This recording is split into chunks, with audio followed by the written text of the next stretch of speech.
கொடுக்கிற வாக்குறுதி முத டாஸ்மாக மூடுறதுக்கு ஊராட்சிகள்ல தீர்மானத்தை வச்சு ஹைகோர்ட்ல கொண்டு போய் டாஸ்மாக க்ளோஸ் பண்றதுக்குள்ள வேலை.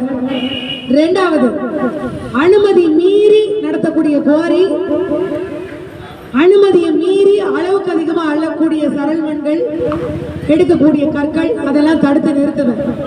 குறிப்பா விவசாயி தன்னோட விவசாய நிலத்தை இன்னொரு விவசாயிக்கு விற்கிற மாதிரி கொண்டு வரணும். இல்லைன்னா அங்கங்க கிணத்துல இருக்க தண்ணி கூட காணாம போயிரும். நாளைக்கு சோத்துக்கு வாயில வைக்கிறதுக்கு ஒரு அரிசி பருக்கையை 100 ரூபாய்க்கு வாங்கக்கூடிய நிலைமை வந்துடும்.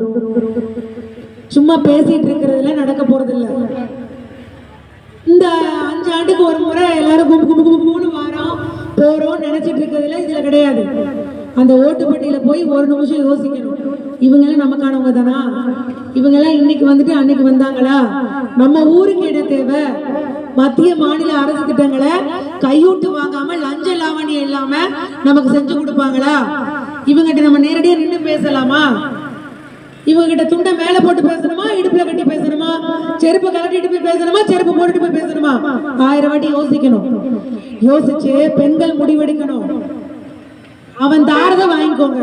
இப்ப கொடுக்க போறான், கொடுத்துட்டு இருக்கிறான். நான் தடுக்கல, ஏன்னா அவன் சம்பாத்தியம் பண்ணியிருக்கான், ஊழல் பண்ணி சம்பாத்தியம் பண்ணியிருக்கான், கொடுக்குறான், வாங்கிக்கோங்க. நீங்க வாக்களிக்கும் போது இந்த ஒரு உரல் வாக்குப்பட்டியில 12வது இடத்துல இருக்கக்கூடிய வைரம் சின்னத்துக்கு உங்க வீட்டு பிள்ளை எனக்கு நீங்க வாக்களிக்கணும். நீங்க என்ன சொல்றீங்களோ நான் செய்வேன். அது நியாயமான கோரிக்கையா இருந்தா உங்களுக்கு என்ன தேவையோ அதை நான் செஞ்சு கொடுப்பேன். அதுல காரியம் நடக்கக்கூடிய இடத்துல 1000 பேர் நல்லா இருப்பாங்கன்னா அதை நான் செஞ்சு கொடுப்பேன். சுயநலம் என்கிட்ட இல்ல, என்கிட்ட பொதுநலம் மட்டும்தான் இருக்கு.